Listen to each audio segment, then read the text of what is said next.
What's up, y'all? Welcome to the Dungeon Master Experience. In this video, we're diving into the fantastic Dungeon Master Experience articles by Chris Perkins. He's one of the lead designers of Dungeons & Dragons. We'll explore his invaluable insights and advice to enhance your skills as a Dungeon Master and create unforgettable D&D experiences for your players. So the next article in this series is called Popcorn, and it's from June 2nd, 2011. And this is actually the 16th article in the series, so if you're the kind of person that likes these videos I've been doing, they're right there for you to check out. So let's get right into the article. And with a name like Popcorn, I really have no idea what this one's about, so let's find out together. Wednesday night. Early in the campaign, on the island of Keth, the heroes destroyed a cursed cauldron hidden deep inside an underground temple. This act triggered a curse that caused the dead to rise all across the island. The shambling horde chased the heroes back to the fortified village of Tyraken, where they made their final stand. I drew a map of the village's palisade wall on a wet erase battle map, and beyond this wall I arrayed a legion of D&D miniatures, skeletons, and other undead critters. There must have been at least 50 of them. I'm a huge fan of the wet erase battle map. In fact, if you're paying attention, it's in the intro to this video. Many levels later, the village of Tyraken was again threatened, this time by goblins hiding out in the Feywild. The goblins were using a ritual to create a Fey crossing, allowing them to surreptitiously invade the village without having to breach the palisades. When the heroes caught wind of the goblins' scheme, they ventured to the Feywild and assaulted the goblin stockade, which was filled to the brim with nearly 100 of the villainous little buggers, as well as a few dozen hobgoblins and bugbears. When it comes to throwing monsters at my players, the more the merrier. Alright guys, that's always fun, seeing the lore dump at the beginning. This one's actually really kind of cool with the adventure where they had to travel to the Feywild to take out the goblin base. Definitely down with that. So it says the goblins are using a ritual to create a Fey crossing, but I wonder how the players got over there. Probably just a spell or an item or something. But in my games, I like to have a special place in the woods that serves as a Fey crossing. Like, for example, like an old oak tree with a root that curls up. And like if you crawl under the root, when you crawl to the other side, you're in the Feywild, that kind of thing. And another one I had is a certain lake where it was misty and you couldn't quite see the other side of the lake. But if you take a raft from one part of the lake to the other, when you cross, you actually cross into the Feywild, so that's kind of cool. At least I think it is. So let's continue on. It seems like this article is going to be about mooks or minion-type fodder monsters. That's just my guess, but let's see. I love minions. To me, they're like popcorn. I can't get enough of them. Every now and then, I dive into my collection of pre-painted plastic minis and sort them into armies that I can at some point in the future throw against my players. Skeletons, goblins, gnolls, orcs, ogres, Yuan-ti, Githyanki, giants. Minions come in all shapes and sizes. The one hit point minion is one of 4th edition's great contributions to the D&D legacy. Minions are fun for the players insofar as they provide instant gratification.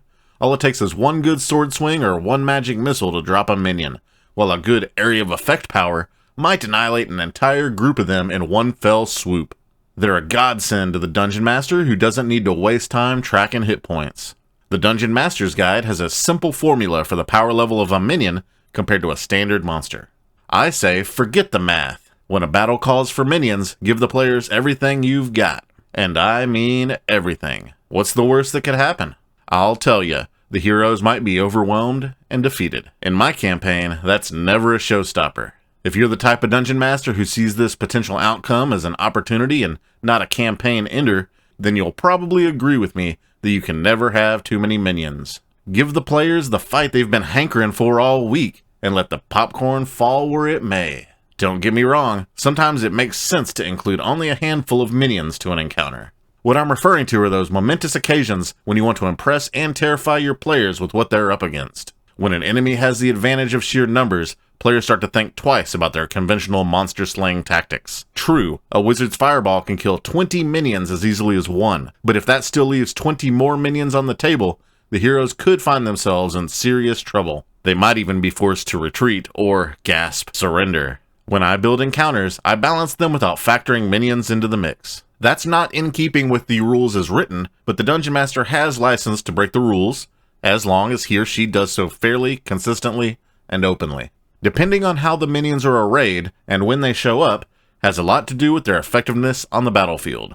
If they're neatly arrayed in tight clusters for all the heroes to see, the wizard will make sure they're not around very long. On the other hand, If they're spread out, or if they only appear when certain conditions arise, they can truly change the complexion of the battlefield and force the players to reconsider their tactics. For example, I sometimes keep minions in reserve until the bad guy summons them, and I often keep extras behind my Dungeon Master screen in case the player characters are having too easy of a time. So in this article, Chris is talking about one of the things that a lot of people really say that 4th edition got right, and that's the rule about having minions. And my understanding is that in 4th edition, a minion was just like a regular version of a monster, like say you had an orc and an orc minion. As far as I understand, they're exactly the same, except an orc minion has 1 hit point, which means it's going to go down in 1 hit no matter what.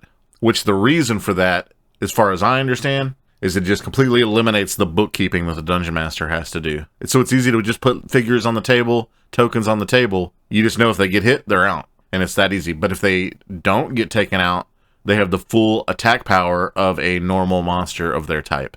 And obviously this is something that could easily be implemented in any edition of Dungeons & Dragons or any other role-playing game. All that being said, I'm a fan. But I also think if there's not too many of the extra bad guys, you probably won't have that much trouble tracking if they have 10 hit points, 20 hit points, things like that. But when you're doing what he's talking about, having 40 enemies on the board, having them just have 1 hit point extremely simplifies everything. But at the same time, it lets you have a large-scale battle like that. Now, when their turn in initiative comes, you better watch out, especially if they all start shooting arrows and focus fire or something like that. But I digress. Let's see what Chris Perkins' lessons learned are. Lessons learned. When I think of minions, I think of the big fight scenes in all 3 films of the Lord of the Rings trilogy. For some reason, the image of Aragorn fighting orcs always springs to my mind, and I think to myself, I will never get tired of watching Aragorn kill orcs. And we got a little comic here of 3 hill giants standing on a hill throwing boulders at a approaching army, and the chat bubbles say, when you're a hill giant, everyone else is a minion. But what about stone giants? Continuing on, most of my players are the same way. They long to play out battles against seemingly overwhelming numbers of foes and watch their heroes carve and blast their way through enemy lines. Wading through waves of minions makes the heroes feel like heroes. Minions in large numbers terrify and excite the players. Although minions come with specified XP values, it's ultimately up to the Dungeon Master to decide how much XP the characters receive for defeating them. And don't let any rulebook tell you otherwise. I tend to ad hoc the XP awards for minions. If the minions prove to be instrumental, then I might award full XP for them. On the other hand, if the minions aren't terribly effective, I might award none. If you follow my advice and start bombarding your players with veritable armies of minions, be advised that the goal should not be to annihilate the party. If that's your objective, it's a lot simpler to just drop an asteroid on them and be done with it. No, your goal as the Dungeon Master is to entertain the players by creating in-game situations that are perilous and fun, and minions are merely tools towards that end. If the heroes start dropping like flies, consider that the bad guys might stabilize them and take them prisoner. Many great adventures begin with just such a setback or defeat. Until the next encounter. That was a shorter but cool article with some practical advice there, and I definitely think minions have their uses. But for me, I wouldn't tell the players that they were minions, just to keep some of the magic alive. Maybe they'll start figuring it out when any amount of damage takes them down, but I'll leave that on them.